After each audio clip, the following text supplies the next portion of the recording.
We are bringing you live coverage, folks, of Hurricane Milton as it's actually making landfall in Florida right now. Yes. And, absolutely. you're probably glued to the news like we are, but we're going to cut through the noise and tell you exactly what you need to know about this storm.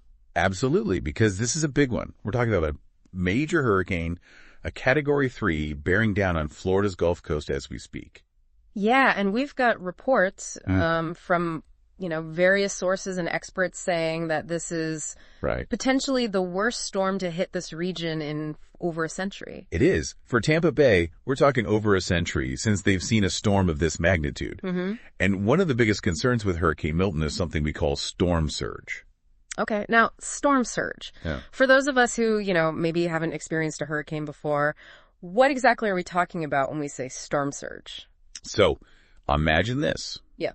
You've got the powerful winds of a hurricane, right? Right. And they're just pushing a massive wall of water onto the shoreline. Yep. That's storm surge. And it's one of the deadliest and most destructive aspects of a hurricane. Right, because I'm looking at this map here, and it seems like the Gulf Coast of Florida, where Tampa Bay is particularly vulnerable to storm surge. Absolutely. Why is that? You hit the nail on the head. It's all about geography. See, the coastline around Tampa Bay is very shallow.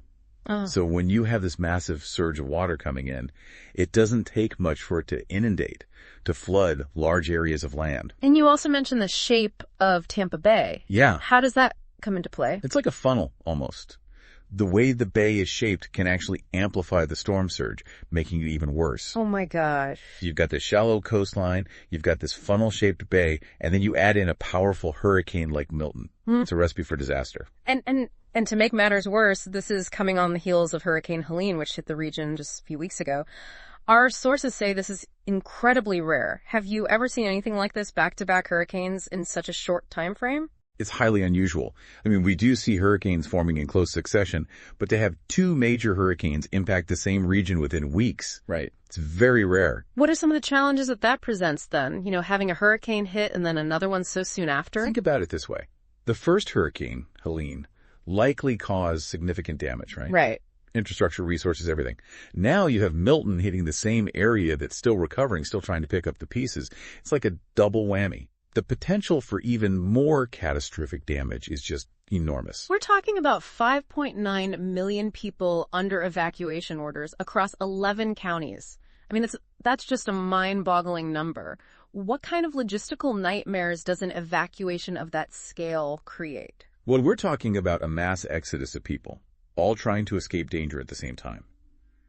So, the first thing you can imagine is just the sheer volume of traffic on the roads.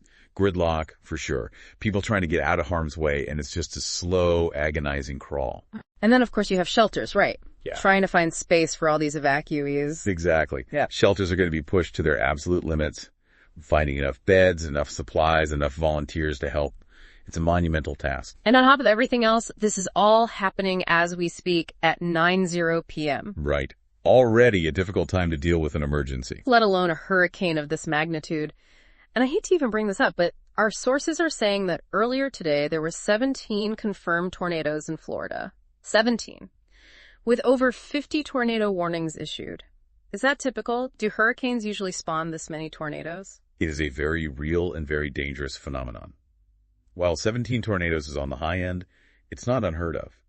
As hurricanes move inland, they can interact with the atmosphere in ways that create these rotating columns of air.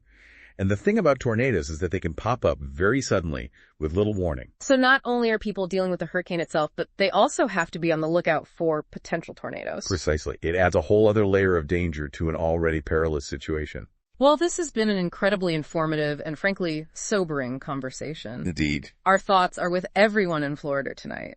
Stay safe and heed those warnings. And as we've seen tonight, the power of nature is awe-inspiring. This should serve as a stark reminder, really, for all of us that we need to be prepared.